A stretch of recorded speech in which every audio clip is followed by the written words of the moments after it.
जलवा फरमा। मुअज़्ज़ज़ उलमाए अहले सुन्नत, जलसेगाह में तशरीफ़ फरमा, अहबाब अहले सुन्नत, पर्दा नशीन ख़वातीन उम्मत, अस्सलामु अलैकुम व रहमतुल्लाहि व बरकातुहू।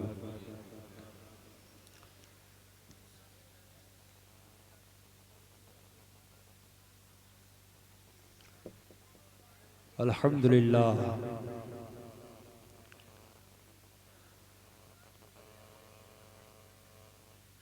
अल्हम्दुलिल्लाहि रब्बिल आलमीन,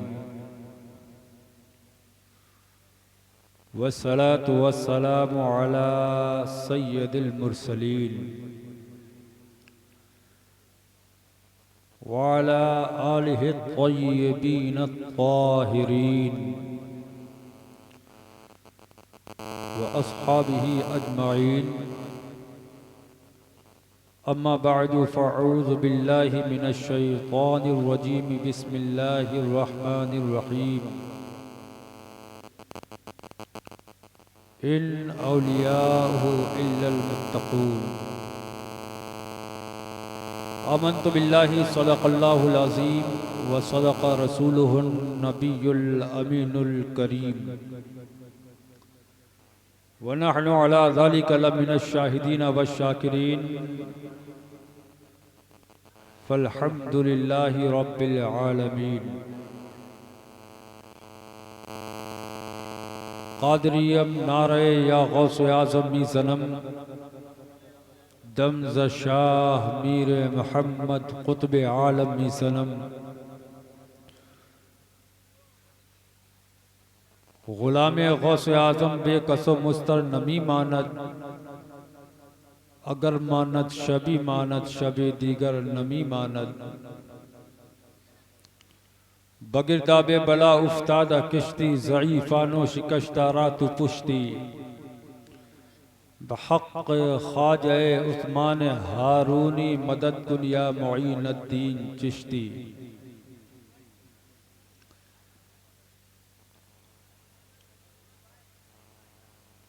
हज़रात गिरामी, आज की ये नूरानी महफिल ताजदारे बगदाद कॉन्फ्रेंस की सूरत में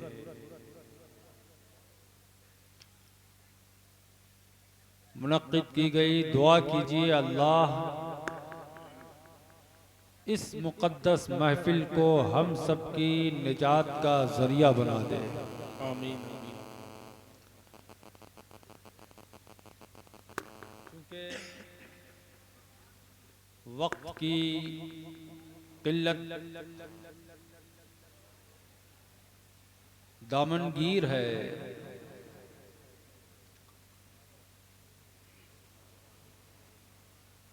इसलिए बहुत लंबी गुफ्तगू ना करके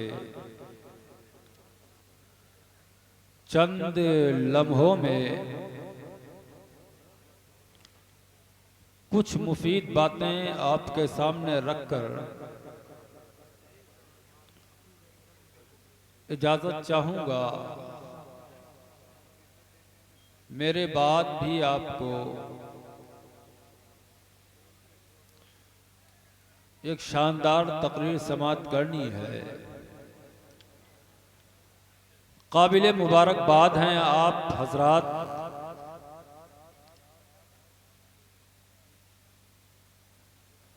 कि इस मुबारक महफिल में शहजादे हुजूर फातह बिलग्राम मखदुमुल मशाइख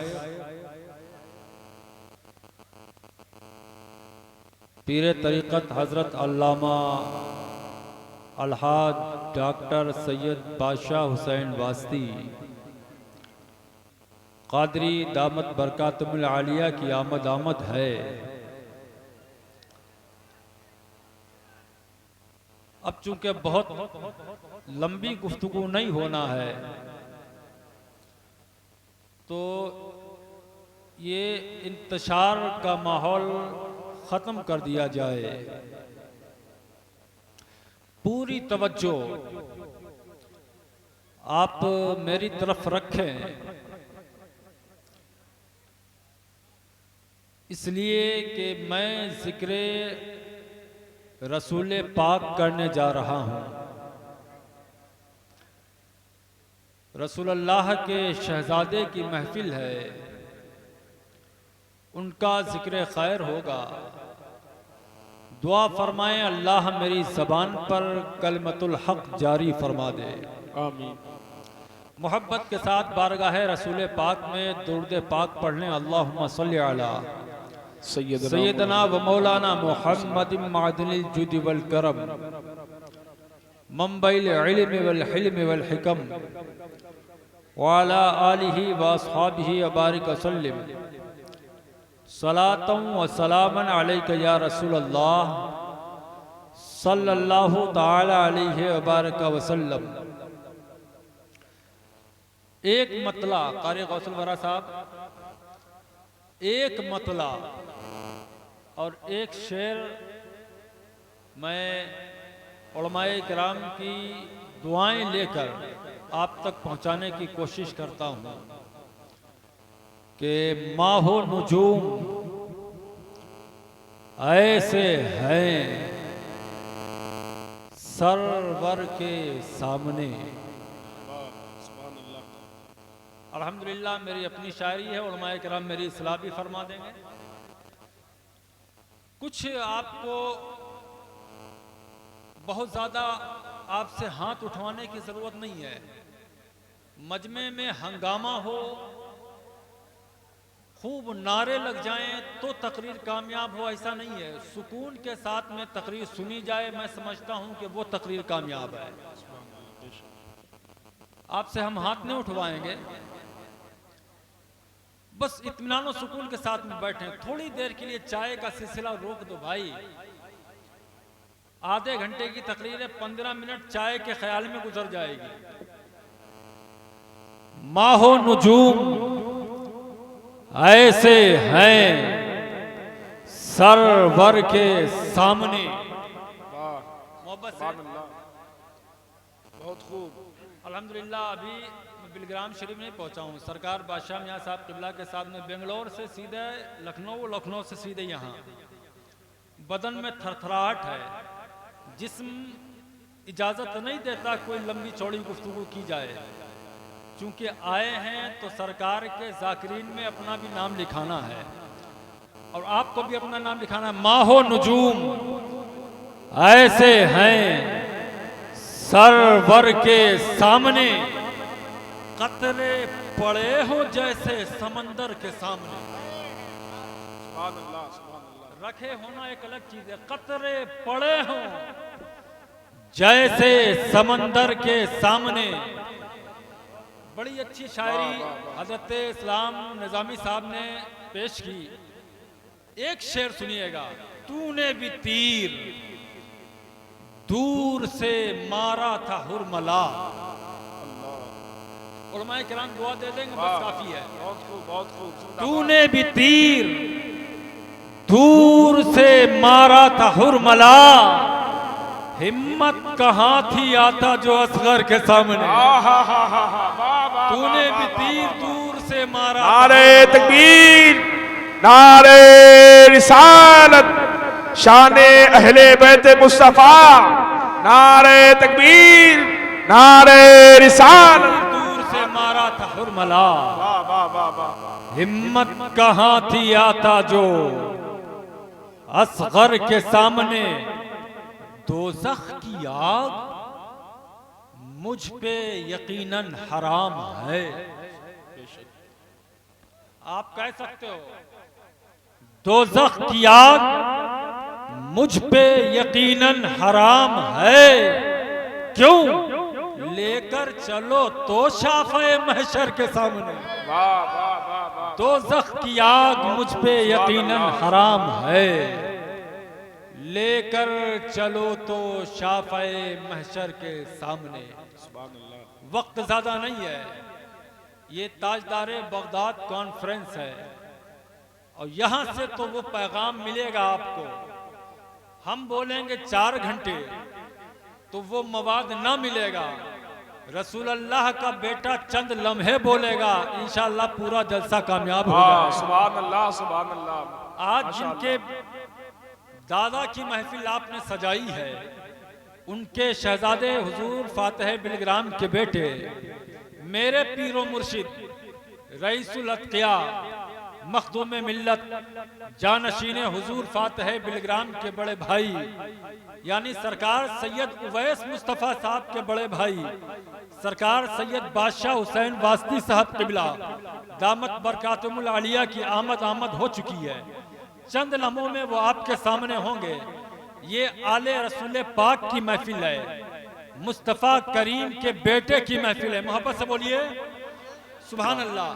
और यहाँ से मुस्तफ़ा करीम की गलियों की सैर भी आप करेंगे, बगदाद मोहल्ला भी घूमेंगे, करबला मुक़द्दसा की सैर भी आप करेंगे, कभी बिलग्राम शरीफ की गलियों में होंगे, कभी आप अपने घर में बैठ कर के अपने माशरे का जायजा लेंगे।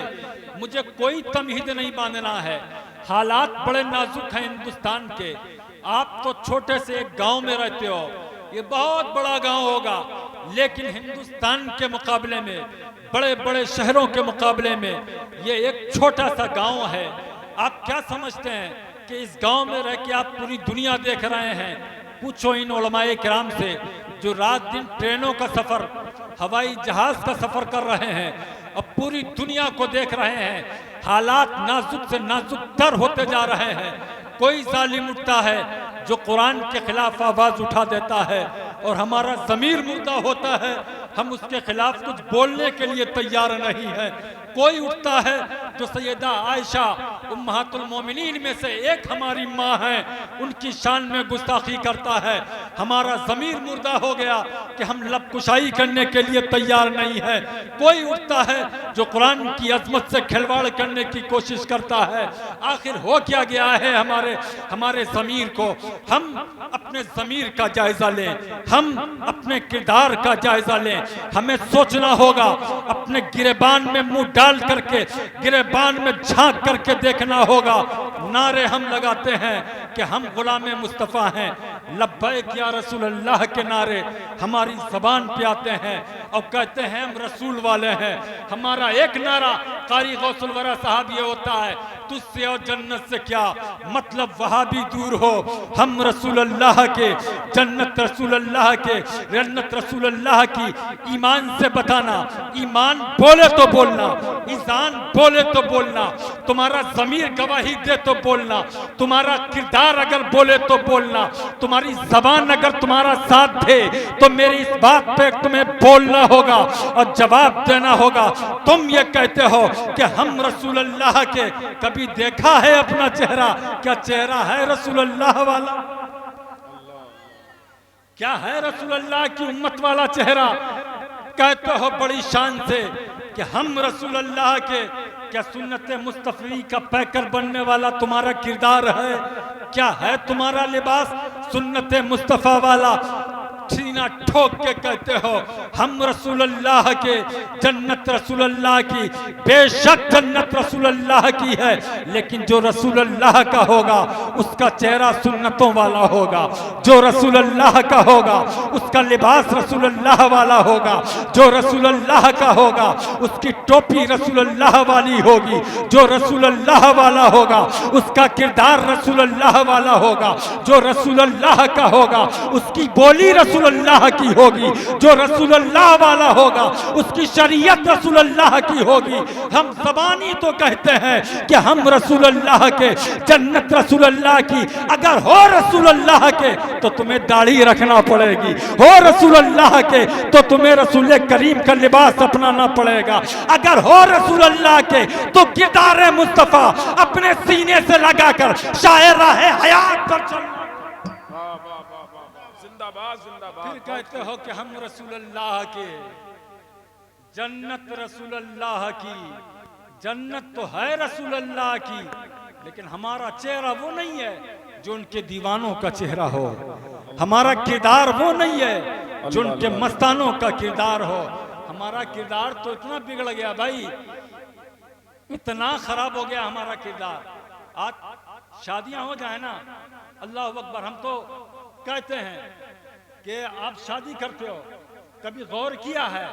आप शादी करते हो, कार्ड पे आप छपाते हो शादी खाना आबादी, और ये मैंने कई जगह तकरीर में कहा है, शादी करते हो, कभी तुमने किरदार देखा है मौलाए कायनात का? कभी तुमने देखा है रसूल पाक का किरदार? कभी तुमने देखा है सैयदा फातिमा का किरदार? शादी करते हो और उसके कार्ड पे आप लिखते हो कि शादी खाना आबादी, और पहले से डीजे तुम्हारे यहाँ कर लिया जाता है। ये तुम्हारी बर्बादी यहाँ से शुरू होती है, ये पहले से बर्बादी होती है। शादी हो रही है, पहले देखा जा रहा है कि हमारे बेटे को अपाचे मिल रही कि नहीं मिल रही है, हमारे लड़के को बुलेट मिल रही कि नहीं मिल रही है। और तरक्की आदमी ने कर ली है तो कह रहा है 4 चक्के की गाड़ी चाहिए, और तरक्की आदमी ने कर ली है तो अब ये कह रहा है कि हमको बड़े से बड़ा माल चाहिए, बड़े से बड़ा जेवर चाहिए। अरे जालिम, तुम शादी करते हो तो ये देखते हो कि जहेज मिल रहा है कि नहीं मिल रहा है। मौलाए कायनात ने ये नहीं देखा था कि जन्नत के पूरी जन्नत रसूलुल्लाह के कब्जे में है। अल्लाह ने जमीन और आसमान के खजानों की चाबियां मुस्तफा के दस्ते रहमत में अता की हैं, लेकिन मौलाए कायनात ये नहीं देखते हैं कि दुनिया का माल मिल रहा है या नहीं मिल रहा है, वो ये देखते हैं तकवे वाली बीवी मिल रही है, तकवे वाली बीवी मिल रही है, सुन्नत नबवी वाली औरत मिल रही है, मुस्तफा की शहजादी मिल रही है। चाहे तुम्हारी बेटी दुनिया की कितनी काबिल औरत क्यों ना हो जाए, लेकिन सैयदा फातिमा के कदमों के खाक की बराबर नहीं हो सकती। बेशक। नारे तकबीर, नारे रिसालत, मसलके आला हजरत, शाने मखदूमे कायनात, अजमते मखदूमे कायनात, नारे तकबीर। तुम्हारा बेटा चाहे इंजीनियर हो जाए, चाहे फलसफी हो जाए, चाहे डॉक्टर हो जाए, चाहे आलिम हो जाए, चाहे मौलाना हो जाए, चाहे मुहद्दिस हो जाए, मौलाए कायनात के नाखून के बराबर भी नहीं हो सकता। अब बोलो ना भाई, चाहे जितना बड़ा हो जाए नहीं हो सकता, लेकिन मौलाए कायनात की शादी हुई, अल्लाह अकबर। कभी गौर किया, कभी सोचो आप, ज़मीर देखो। आज कहा जाता है ना कि यार शादी सादगी से कर लो, कहते हैं मौलाना बाजा ना ले जाएंगे तो बारात बिल्कुल मैयत वाली ना लगेगी। लोग ये कह देते हैं, आए हाय मुसलमान जरा आ अपना किरदार देख। आला हजरत, वाह वाह वाह वाह वाह, सुभान अल्लाह, सरकार आला हजरत, मोहब्बत से बोलो और मोहब्बत से। सरकार आला हजरत फरमाते हैं, जब तुम शादी करो और जब तुम्हारी बीवी आए, जब किसी की बेटी को ब्याह करके घर में लाओ तो कहते हैं उसके कदम को धोया जाए। बोलो मोहब्बत से, उसके कदम को, उसके कदमों को धोया जाए, पैरों को धोकर घर के कोनों में उसका पानी छिड़क दिया जाए तो घर में बरकत होगी। पहली बार आ रही है बीवी, पहली बार आ रही है किसी की बेटी, अब वो बेटी जिसके कदमों में बरकत है। बोलो बोलो बोलो बोलो, बहुत अच्छी बात कहना चाह रहा हूँ। जिसके कदमों में बरकत है उसके कदमों में को धोने का हुक्म है। कदम धो, घर के कोनों में छिड़क दो, अच्छा बरकत होगी, बरकत होगी।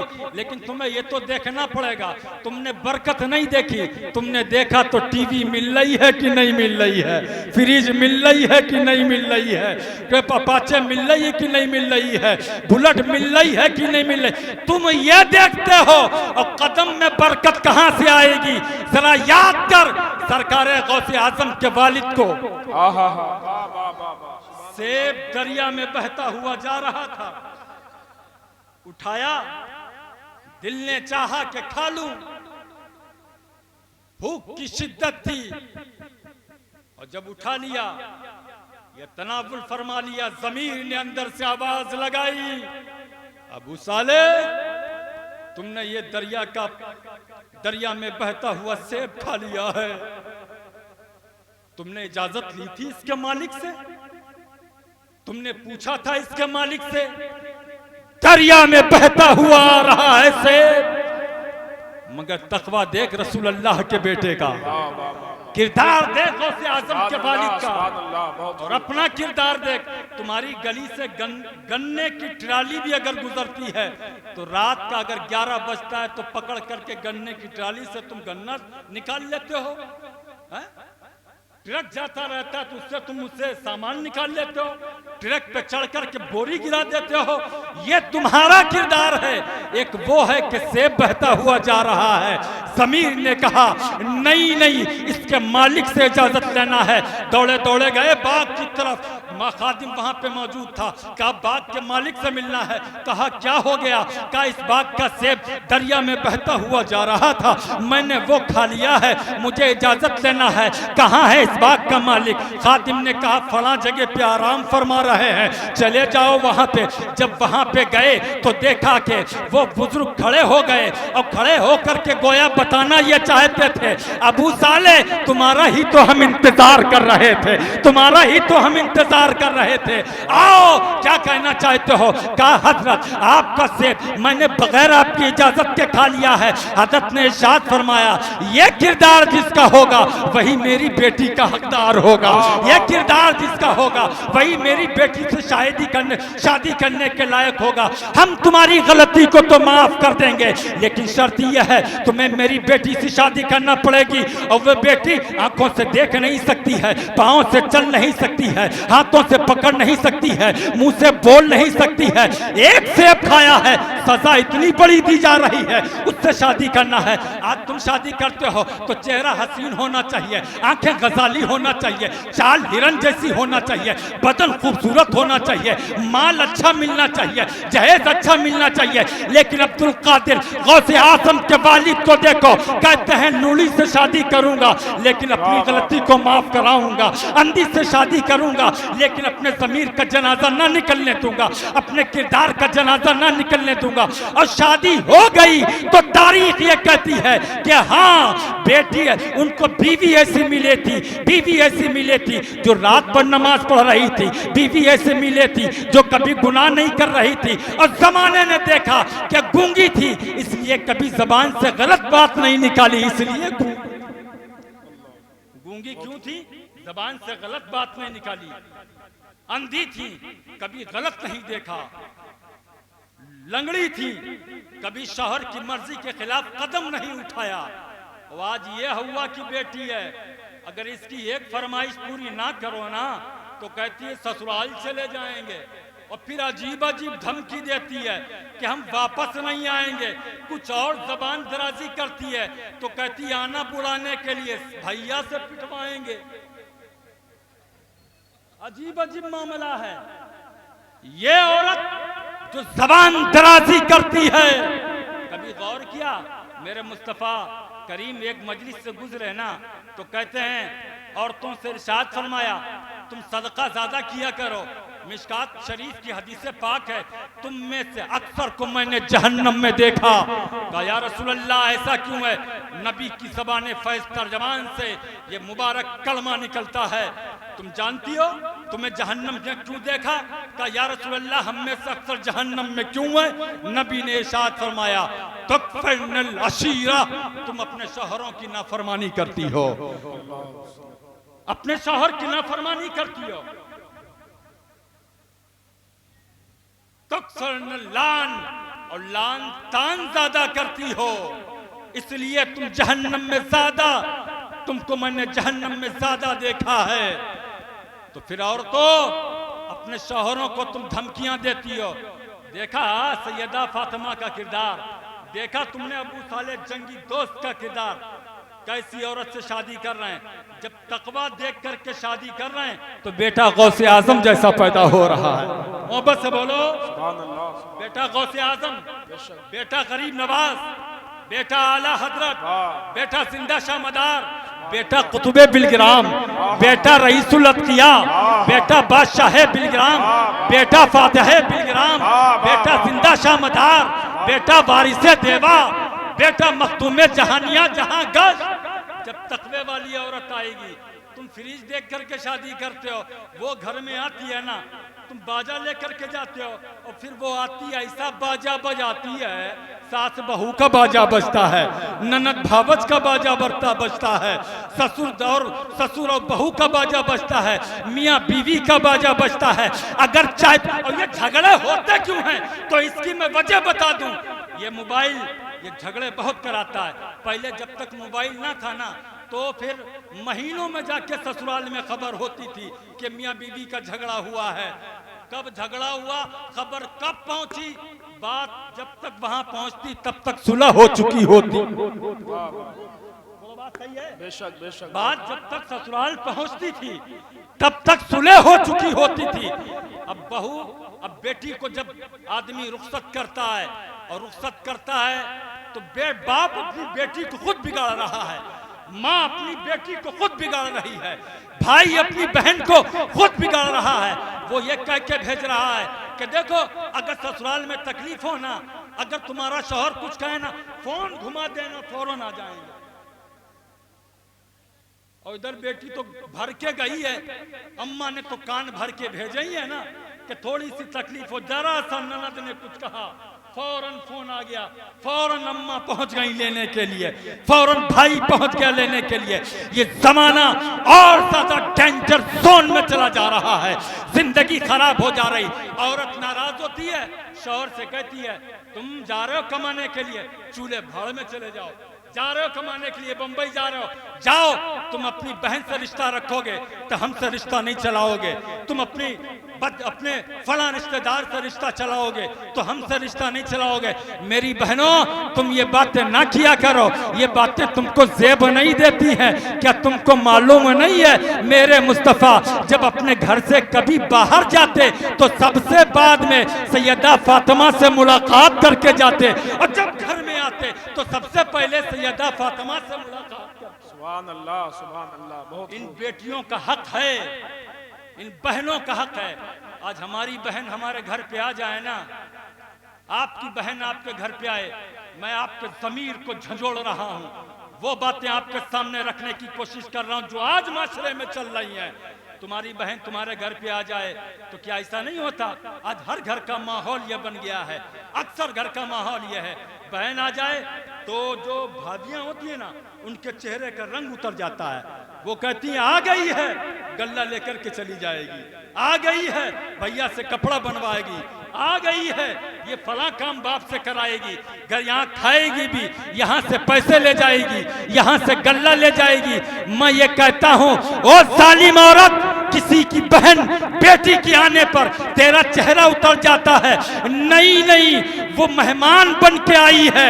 और सुन, अगर मेहमान ना भी बन के आए तो बाप की जमीन में उसका हिस्सा है, चाहे तो जमीन लेके जा सकती है, चाहे जमीन बंटवा के ले जा सकती है, जमीन में उसका हिस्सा है, जायदाद में उसका हिस्सा है, खेती में उसका हिस्सा है। तू क्या समझती है कि तेरे शौहर ने, तेरे ससुर ने, तेरी सास ने, तेरे घर वालों ने शादी कर दी है बेटी की तो बेटी का हिस्सा खत्म हो गया? नहीं नहीं, अल्लाह की इज्जत की कसम, जहेज ना दो, चाहे इसका सवाल हो कयामत के मैदान में या ना हो, लेकिन बेटी को अगर जमीन में हिस्सा नहीं दिया इसका सवाल होगा, जायदाद में अगर हिस्सा नहीं दिया इसका सवाल होगा।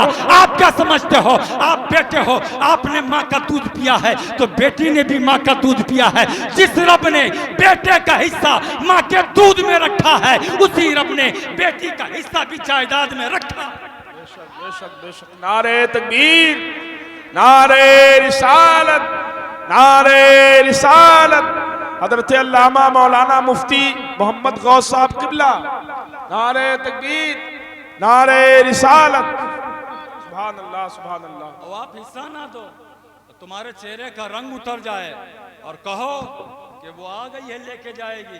शुक्र अदा कर मेरी बहन, वो खाली एक बोरी लेके जा रही है और इस बात पे वो खुश है, अपना सारा हिस्सा छोड़ करके जा रही है, अपना सारी प्रॉपर्टी छोड़ करके जा रही है। और फिर भी तुम में शिकवा है, शौहर जाता है और फिर तुमसे नाराजगी होती, नहीं बहन से रिश्ता चलाओगे तो हमसे रिश्ता ना चलाना, उससे रिश्ता चलाओगे तो हमसे रिश्ता ना चलाना। और शौहर परदेश निकल रहा है और इधर मुंह लटका के बैठी है ये औरत और कह रही है जाओ, तुमसे हमें कोई मतलब नहीं, जाओ चाहे मर जाओ, चाहो चाहे तबाह हो जाओ, बर्बाद। अपने शौहर को, ओ मेरी बहनों, सैयदा फातिमा की कनीज बन जाओ।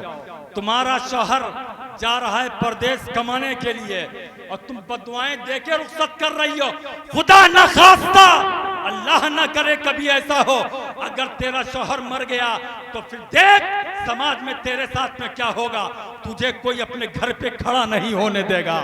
बोल, तेरे भाई हैं, लेकिन तेरे भाई के घर पे भी तेरा गुजारा नहीं हो पाएगा। बाप पे बहुत फूलती है तू, अगर तेरे शौहर का इंतकाल हो गया ना तो तेरा बाप तुझको बोझ महसूस करेगा। अगर तुझे इज्जत मिलनी है तो शौहर के घर से इज्जत मिलनी है। बेवा होने के बाद में कोई तुझे नहीं पूछेगा।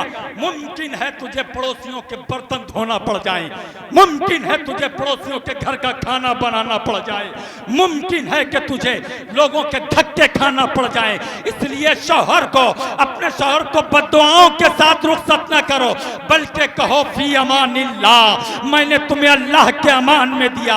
अगर बुरा है तो अच्छा बन के आ जाएगा। बस अगर बुरा है तो आपने सुना नहीं, बिल्कुल आखिरी एंडिंग गुफ्तगू है।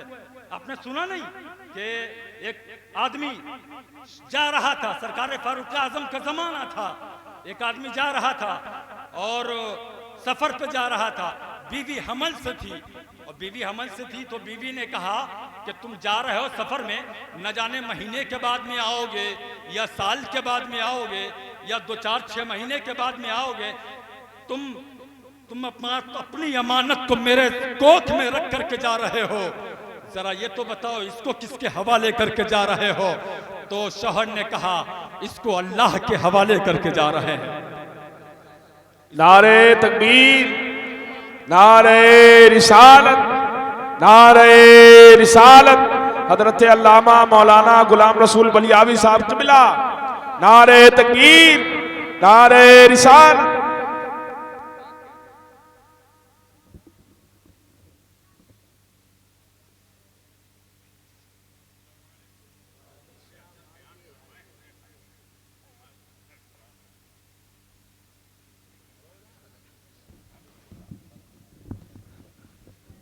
बढ़ जाइए, 5-7 मिनट और आपके लेंगे। मोहब्बत से बोल दिए सुभान अल्लाह। मैं अब तो गाज़ी मिल्लत की आमद हो गई। मोहब्बत से बोलो। इनका लहजा आप सुनोगे, तकरीर तो पूरे हिंदुस्तान में होती है और मैं तो समझता हूं कि इनकी तकरीरें सुन सुन के लोग आज मुकर्रिर बन गए है ना।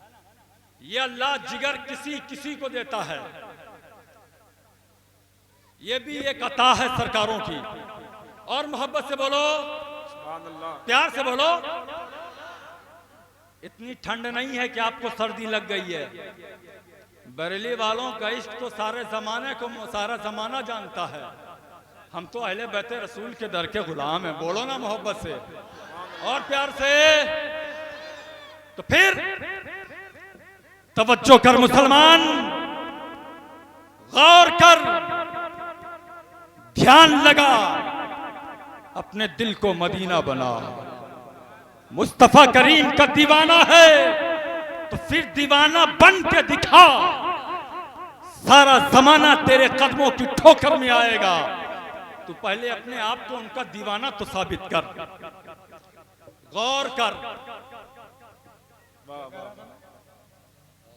अच्छा, तो मैं बात कर रहा था, शादी हो, ब्याह हो, बेटी हो, कलेजे से लगाओ। वो अपना सारा हिस्सा छोड़ करके जाती है। हर बेटी अपने बाप का फख्र होती है, अपने भाई की इज्जत होती है, अपने भाई का घमंड होती है। खबरदार, किसी की बेटी का ऐब अगर तुमने देखा है उसको सोशल मीडिया पे मत डाल देना। तुम किसी की ऐब छुपाओगे, अल्लाह मैदान महशर में तुम्हारे ऐब छुपाएगा। तुम किसी की जरूरत को पूरा करोगे, अल्लाह तुम्हारी जरूरत को पूरा करेगा। अगर तुमने किसी के ऐब को खोला, जमाने में अगर एक मोमिन को रुसवा किया तो इस घर को आग लग गई घर के चिराग से। अगर तुम किसी को रुसवा करोगे तो तुम्हारा घर भी रुसवाई से नहीं रुकेगा। तुम किसी के घर में आग लगाओगे और मुतमईन होकर ये बैठ जाओ कि तुम्हारा घर महफूज रहेगा। हाशा, गलत गलत, यह बस हालत बेकार की है, बिल्कुल बेकार की सोच है। ये तुम्हारा जहन का नजरिया, ये तुम्हारी सोचो फिक्र गलत है। तुम किसी के घर में आग लगाओगे तो उसकी आंगन की चिंगारी उठेगी, तुम्हारे घर को खाकिस्तर बना देगी। याद करो वो दौर सरकार फारूक आजम का। वो बस बोलो, आखिरी जुमले मेरी तकरीर के हैं। शादियां करो तो खुदारा ये ना देखो कि तुम्हें दौलत मिल रही है कि नहीं मिल रही है। बड़े से बड़े मजनू इस जमाने में घूम रहे हैं, लेकिन उन मजनुओं से अगर 4 बार पानी मंगवा दो ना तो उनका सारा मजनूपन निकल जाता है। आज बड़े से बड़े लोग हैं जो कहते हैं हम फलां पीर साहब के मुरीद हैं, फलां पीर साहब के मुरीद हैं, फलां खर्च कर देंगे। एक पीर साहब का मैंने वाकया सुना, वो शाहजहानपुर में आए तो अपने मुरीद को हजरत उन्होंने फ़ोन किया कि बेटा ऐसा है कि हम शाहजहानपुर से गुजर रहे हैं, तुम थोड़ा सा नाश्ता पानी लेकर आ जाओ, जल्दीबाजी में हम ले ना सके। मुरीद था जो नजराना भी लेके आया और नाश्ता पानी भी लेके आया शाहजहानपुर में। ट्रेन में उनको थमाया, ट्रेन चल दी। दूसरी बार थोड़े दिनों बाद वो पीर साहब फिर आए, फिर उन्होंने मुरीद को फ़ोन किया कि ऐसा है कि मैं आ रहा हूँ, गुजर रहा हूँ, थोड़ा ख्याल रख लेना। वो फिर मुरीद आया और फिर नाश्ता पानी लेकर आया, फिर उसने नजराना थमाया। तीसरी बार वो पीर साहब कुछ दिनों बाद फिर गुजरे, उन्होंने फिर फोन किया, बेटा मैं आ रहा हूँ, थोड़ा ख्याल रखना। वो नजराना भी लेके आया और टिफिन डब्बा भी लेके आया, पीर साहब को थमाया और एक लिफाफा थमाया जो बहुत पतला था। पीर साहब ने खोल के देखा तो उसमें लिखा था, पीर साहब तुम्हारी बैयत तुम्हारे पास में रखो, हम दूसरे से मुरीद हो जाए। ये बार बार नजराना, बार बार भूत उतर जाएगा। ऐसे ऐसे आशिक हैं जो अपना पीर बदलने को तैयार। एक बार दुआ पीर साहब की चौखट पे कबूल ना होना तो कहते हैं पीर बदल देंगे, दुआ कबूल नहीं हुई। जालिम, तू पीर बदलने की बात करता है, अगर एक बार तेरी दुआ कबूल ना हो मजार पे तू बददिल हो जाता है। सुन, अगर मजार पे दुआ कबूल नहीं हुई, अगर किसी वली की चौखट पे तेरी दुआ कबूल ना हुई, अगर मस्जिद में तेरी दुआ कबूल ना हुई, माना कि तेरी दुआ खाने काबा में अगर कबूल ना हुई तो अपने ज़मीर का जनाजा मत पढ़, अपनी तबीयत को बर्बाद मत कर, शरीयत की राह से मत हट। मैं तुझे एक नुस्खा बताता हूँ, पीर की बारगाह में दुआ कबूल ना हो कोई बात नहीं, मजार पे दुआ कबूल ना हो तो बददिल ना हो, बड़ी बड़ी दरगाह पे दुआ कबूल ना हो, कभी अपने आप को हरासा और हवस वाला न बना।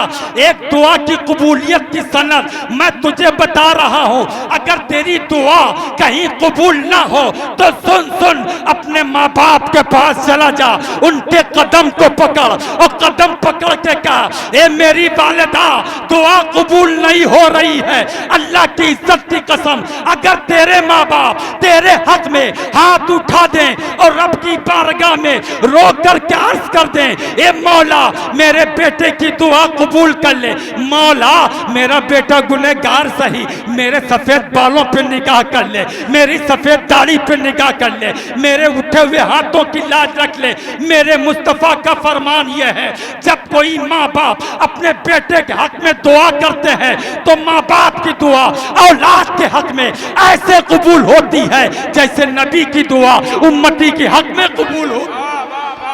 नारे तकबीर, नारे रिसालत, मसलके आला हजरत जश्न ताजदारे बगदाद कॉन्फ्रेंस, नारे तकबीर, नारे रिसालत। तो इधर उधर के चक्कर ना काट, तेरे घर में पीर मौजूद हैं, तेरे माँ बाप से बड़ा पीर कौन? कद्र कर ले तो हुमा जन्नत हुमा व हुमा नारो हुमा, वो तेरी जन्नत भी है वो तेरी जहन्नम भी है। कदम पीर साहब के चूम, मैं नहीं कहता मत चूम, मैं ये नहीं कहता कि सैयद साहब के हाथ ना चूम, लेकिन सैयद साहब और मौलाना साहब और मुफ्ती साहब आलिम साहब, हाफिज साहब के हाथ पांव बाद में चूम, पहले अपने माँ के कदम को चूम, पहले अपने बाप के कदम को चूम। अगर बाप नाराज है तो पीर की चौखट पे झाड़ू दे, कुछ नहीं होने वाला। काबे शरीफ चला जा, सर रख के सजदे में मर जाएगा, कुछ नहीं होगा। माँ तो तरसती है तेरी मीठी बोली के लिए। हजरत अल्लामा बलियावी साहब मौजूद हैं, इनकी मौजूदगी में मैं एक दुखता हुआ जुमला कहना चाहूंगा। मैं खानकाह शरीफ में मौजूद था अपने पीरो मुर्शिद की चौखट पर। मेरे पीरो मुर्शिद सरकार सैयद उवैस मुस्तफ़ा वास्ती दामत बरकातुहुल आलिया कहीं दौरे पर तशरीफ ले गए थे। इत्तफाक की बात है सरकार बादशाह मियां साहब किबला उस वक्त वो भी मौजूद नहीं थे। एक औरत आई, कहने लगी मुफ्ती साहब बहुत परेशान है, गरीब थी, परेशान हाल थी, उसका लिबास भी बहुत पोसीदा हो गया। कहने लगी मुफ्ती साहब काम हमारा कर दीजिए। मैंने कहा क्या हुआ बड़ी भी? अम्मी आप बताएं, आप रो क्यों रही है, आपकी आंखों से आंसू क्यों निकल रहे हैं? तो बूढ़ी औरत रो रो के कह रही थी मेरे 2 बेटे हैं, जिंदगी भर मैंने कमाया, मेरे शौहर ने कमाया, कभी बीमार हुआ ना मेरा बेटा तो कभी बैलगाड़ी पे लेके गई, कभी ट्रेन पे लेकर के गई, कभी इस डॉक्टर के दवाखाने पे गई, कभी उस मज़ार पे चक्कर लगाए, कभी उस वैद्य के पास में गए, कभी उस हकीम के पास में गए, कभी उस मालिज के पास में गए। बीमार हुआ बेटा तो हमसे ना देखा गया, गरीब घर से हमारा ताल्लुक है, हमारे पास में जमीन और जायदाद ज्यादा ना थी, लेकिन मेरा शौहर ये कह रहा था कि अपने बेटे की जिंदगी के लिए अगर हमको अपना घर गिरवी रखना पड़ा तो घर गिरवी रख देंगे, लेकिन बेटे की जिंदगी बचाएंगे। इतनी मुशक्कत तमहीदी जुमले नहीं है, मैं बहुत लंबी बात नहीं कहना चाह रहा, आप समझ सकते हो। कभी पहाड़ों से गुजरे, कभी आबशार से गुजरे, कभी जुल्म से गुजरे, कभी तपिश से गुजरे, कभी परेशानी से गुजरे, कभी कभी बैलगाड़ियों से गुजरे। जिंदगी के डगमगाती हुई नैया को लेकर के माँ बाप तुम्हारे वजूद को पाल करके बड़ा करते हैं। अब वो औरत कहती है बेटा बड़ा हो गया, हमने शादी कर दी, पहले हम कमरे में रहते थे, फिर बारामदे में आ गए, बारामदे से आंगन में आ गए, आंगन से फिर निकाल दिया गया हमको, हम घर के बाहर आ गए, एक झोपड़ी में आ गए, एक छप्पर में आ गए। बेटा कमा के नहीं देता, कोई तकलीफ नहीं है, बेटा जिसमें खुश है हम भी उसी में खुश है। बेटा अगर बीवी के साथ में खुश है तो हम भी उसी में खुश हैं, बच्चों के साथ में खुश है तो हम भी उसी में खुश हैं। लेकिन एक तकलीफ है, मुफ्ती साहब कुछ दुआ कर दीजिए, मुफ्ती साहब कोई ताबीज दे दीजिए। वो रो रही थी, मेरा वजूद कांप रहा था, वो रो रही थी, मेरा कलेजा हिल रहा था, वो रो रही थी, मेरा दिमाग माऊफ हो रहा था, वो रही थी, मेरी आंखों से भी आंसू निकल रहे थे। मैंने कहा अम्मी आप बताइए क्या कहना चाहती हैं? तो वो बूढ़ी औरत रो के कह रही थी मेरा बेटा मुझे अपने दस्तरखान पे नहीं खिलाता, कोई बात नहीं है, अपने घर में नहीं रखता, कोई बात नहीं है, अपनी बीवी के पास में नहीं आने देता, कोई बात नहीं है, कम से कम मेरा बेटा मुझसे बोल दिया करे, मेरा बेटा मुझसे बोलता भी नहीं है, काश कोई ऐसा ताबीज दे दीजिए, मेरा बेटा कम से कम मुझसे हफ्ते ही में बोल दिया करे। माँ बाप तुमसे क्या चाहते हैं? तुमसे दौलत नहीं चाहते, तुमसे इज्जत नहीं चाहते, तुमसे जमीन नहीं चाहते।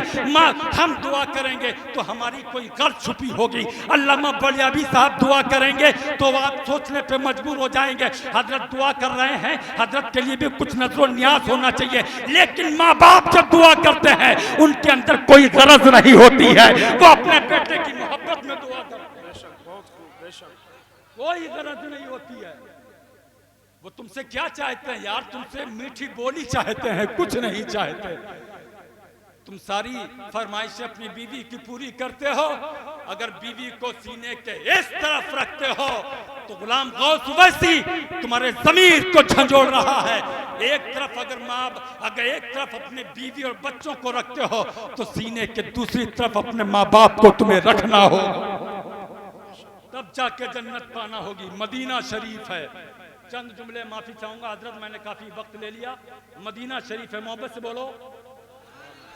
देखो मैं कई दिनों का मुसलसल बोल रहा हूँ, बेंगलोर में था, हैदराबाद में था, हजरत की दुआएं हैं और सरकार पीरो मुर्शिद का करम है। तो आधे घंटे के बाद में तो भाई बोलने वाले का मूड बनता है, और आधे घंटे का टाइम मिलता है हजरत, तो फिर उसमें बड़ी दुश्वारी हो जाती है। ये चंद जुमले मदीना शरीफ बोलो, मुस्तफ़ा करीम की गलियों में जाना चाहोगे चंद लम्हे में इंशाअल्लाह। मदीना शरीफ है, सरकारे फारूक आजम का जमाना है। आज तो बड़े बड़े मजनू है ना जो कहते हैं कि हम ही करेंगे फलां के घर पे शादी। वो शादी कम करना चाहता है, दूसरे की बेटी की इज्जत को ज्यादा उछालना चाहता है। हम करेंगे, अगर इनकार कर दो तो वो कहता है कि नहीं, अगर हम नहीं करेंगे तो दूसरे को करने भी नहीं देंगे। ये हालात हैं हमारी कौम के। ऐ सुन्नी मुसलमान सुन, था मदीना शरीफ का एक नौजवान और थी मदीने की एक दोशीज़ा, लेकिन थी सैयदा फातिमा की कनीज। मोहब्बत से बोलो। उलमाए किराम की दुआएं चाहूंगा, ये चंद लम्हों की दुआ मुझे दे दीजिए। मदीना शरीफ की सरजमीन है, सरकार फारूक आजम का जमाना है। एक नौजवान आशिक हुआ एक लड़की पर, और जब देखो तब उसके दरवाजे के बाहर टकटकी बांधे उसके दरवाजे को तकता है। कभी खिड़की देखता है, कभी रोशनदान पे निगाह है, कभी दरवाजे पे गली के नुक्कड़ पे खड़ा है और कह रहा है कि हम तुम्हें अपनाना चाहते हैं, हम तुम्हें पाना चाहते हैं। सैयदा की कनीज ने कहा, उस लड़की ने कहा, पाने का ये तरीका नहीं है, लेने का ये तरीका नहीं है, हासिल करने का ये तरीका नहीं है। का क्या तरीका है? का मैं सुन सैयदा के घर की कनीज हूं, रसूलुल्लाह के सहाबी के दौर में जी रही हूं। सुन, अगर तू मुझको पाना चाहता है तो तुझको नमाजी बनना होगा, तुझको रसूलुल्लाह की शरीयत पे चलना होगा। का क्या करना होगा? हम तेरे इतने बड़े दीवाने हैं, आग में कूदने को कहेगी तो कूद जाएंगे, दरिया में छलांग मारने को कहेगी छलांग लगा जाएंगे, पहाड़ की चोटी से कूदने को कहेगी तो हम कूद जाएंगे। हमें तेरा हुस्न चाहिए, तेरे दीवाने हैं दीवाने। लड़की ने कहा, न दरिया में कूदना है, न आग में छलांग लगानी है, न पहाड़ की बुलंदी से छलांग लगानी है, न तुझे आग के शोलों में जाना है। छोटी सी शर्त है, वो पूरी कर दे, मैं तुझसे शादी करने के लिए तैयार हूँ। का कौन सी शर्त? का शर्त बस इतनी है, 40 दिन सरकारे फारूक आजम के पीछे तुझे नमाज पढ़ना होगी। और मोहब्बत से 40 दिन नमाज पढ़ना होगी। नौजवान ने कहा, ये क्या बड़ी बात है, ये कौन सी बड़ी बात हम पढ़ेंगे? पहले दिन गया फजर पढ़ी, दूसरे दिन गया फिर पढ़ी, तीसरा दिन हुआ जोहर असर मगरिब इशा, लगातार मुसलसल कंटिन्यू 5 वक्ता नमाज पढ़ी। नमाज पढ़ता गया, नमाज पढ़ता गया, जो ख्याले दीगर था वो ख्याले मुस्तफ़ा बनता गया। वो ख्याले मुस्तफ़ा बनता गया, खौफे इलाही दिल में समाता गया। फारूक आजम हजरत उमर इब्ने खत्ताब जब नमाज पढ़ाते थे तो खौफो खशियत की आयात तिलावत किया करते थे। जहन्नम के शोलों का जिनमें जिक्र हो, खुदा के खौफ का जिनमें जिक्र हो, वो आयात तिलावत करते तो उसका दिल लरसता गया, दिल लरसता गया। 40 दिन 5 वक्त की नमाज पढ़ी। 41वें दिन जब वो मस्जिद से निकला तो लड़की ने अपने आप को नकाब में छुपाया। पहले तो घर के अंदर रहा करती थी, अब घर के दरवाजे पे आई, नकाब में उसका वजूद छुपा हुआ है। देखा कि नौजवान चला रहा है। अब नौजवान पहले चलता था, निगाह दाएं बाएं होती थी, निगाह खिड़की पे होती थी, निगाह दरवाजे पे होती थी, निगाह रोशनदान पे होती थी। अब जब उसको देखा तो उसकी निगाह है जमीन पे, उसकी निगाह है सुन्नतों भरा मामा उसके सर पे सजा है। चला रहा है सुन्नते मुस्तफा का पैगाम बनाकर, अपने वजूद को सुन्नते नबवी में ढालकर, निगाहों में शर्मो हया के पर्दे लेकर, शरीयत की पट्टियां आंखों में बांधकर, हाथों में शरीयत की हथकड़ियां लगाकर, पैरों में शरीयत की बेड़ियां डालकर मुस्तफा करीम के नक्शे कदम पर चलता हुआ चला रहा है। लड़की के करीब से गुजरा ना, जब उसने निगाहें ना उठाई, लड़की ने पुकार करके कहा, ओ मजनू, ओ मेरा आशिक़े ज़ार, ऐ मेरे आशिक, नजर उठा, देख तो सही, आज सरापा हुस्न तेरा मुंतजिर है। तो नौजवान ने कहा, जहां खड़ी है वहीं पे खड़ी रहे, और इज्जत ज्यादा करना चाहती है तो घर में जाकर के बैठ जा, इज्जत बढ़ जाएगी। बोलो मोहब्बत से, घर में जाकर के बैठ जा, इज्जत और बढ़ जाएगी। यही तो मैं कहना चाह रहा था, यही तो मेरी गुफ्तगू का मौजू है। आपके दरवाजे पे कोई एक बार आए ना तो आप भगा दे, एक बार दोगे, दूसरी बार भगाओगे, दूसरी बार दोगे, तीसरी बार तो परफेक्ट भगाओगे। लेकिन सारी कायनात में सिर्फ खुदा का घर ऐसा है, एक बार जाओ रब कहता मांग और देंगे, दूसरी बार जा रब कहता मांग और देंगे, तीसरी बार जा रब कहता मांग और देंगे, तू 5 बार जा रब कहता मांग और देंगे, इशराक पढ़ रब कहता है मांग और देंगे, चाश पढ़ रब कहता है मांग और देंगे, अव्वाबीन पढ़ रब कहता है मांग और देंगे। तू नमाज पढ़ता जा, एक बार तेरे दरवाजे पे कोई आए, दूसरी बार देने के लिए सोचेगा, ये रहमत इलाही का खजाना है, जितनी बार मांग उतनी बार मिलेगा। और तू खाली जुमा जुमा को मांग के कहता है रब तेरी सुनता नहीं, नहीं सुनता रब सबकी है, मानता किसी किसी की है, जो रब की मानता है रब उसकी मानता है। तो वो नौजवान कहने लगा, जा अपने घर में जाके बैठ जा। क्या हुआ? कि तेरा हुस्न नहीं चाहिए। सरकार फारूक आजम के पीछे नमाज पढ़ता गया, दिल का कनेक्शन गुंबदे खजरा से जुड़ता गया, रसूल अल्लाह का हुस्न मेरी आंखों में आ गया। अब तेरा हुस्न नहीं चाहिए, अब यहीं पे रुक के बिल्कुल आखिरी और लास्ट जुमला दे करके जाना चाह रहा हूं।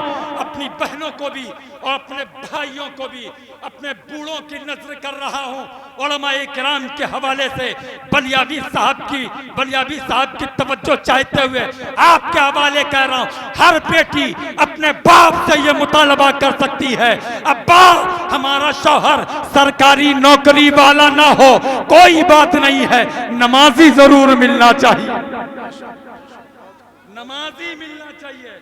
शौहर नमाजी होगा, घर का माहौल नमाजियों वाला होगा।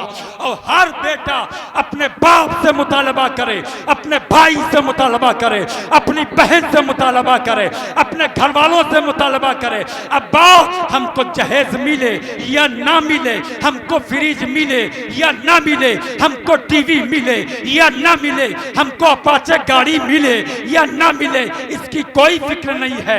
लड़की तहज्जुद गुजार मिलनी चाहिए, लड़की कुरान की तिलावत करने वाली मिलनी चाहिए। और जब लड़की परहेजगार मिलेगी, इधर आदमी भी परहेजगार होगा, इधर बेटी भी, इधर बीवी भी परहेजगार होगी, तो अल्लाह की कसम मैं खा के ये कहता हूँ, गौसे आजम किसी तीसरी दुनिया से नहीं आए थे, इसी कनीज़े फातिमा की कोख से जन्म लिए थे। गरीबे नवाज इसी कनीज़े फातिमा की कोख से जन्म लिए थे। तुम्हारा बेटा आने वाला जो होगा, अगर गौसे आजम ना होगा तो गुलाम गौसे आजम जरूर बन जाएगा, गुलाम ख्वाजा जरूर बन जाएगा।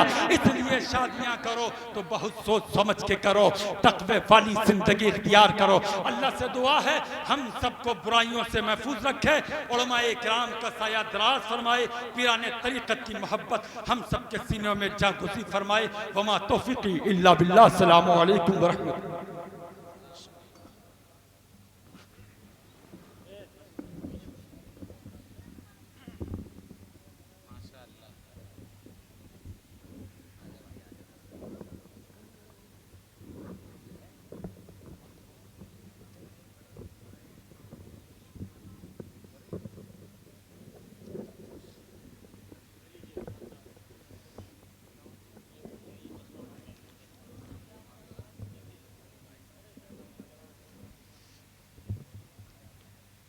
माशाअल्लाह, बड़ा नायाब खिताब आपने हज़रत अल्लामा मौलाना मुफ्ती गुलाम गौस वास्ती साहब क़िबला से समाअत किया है। हज़रात वक्त इजाज़त नहीं देता।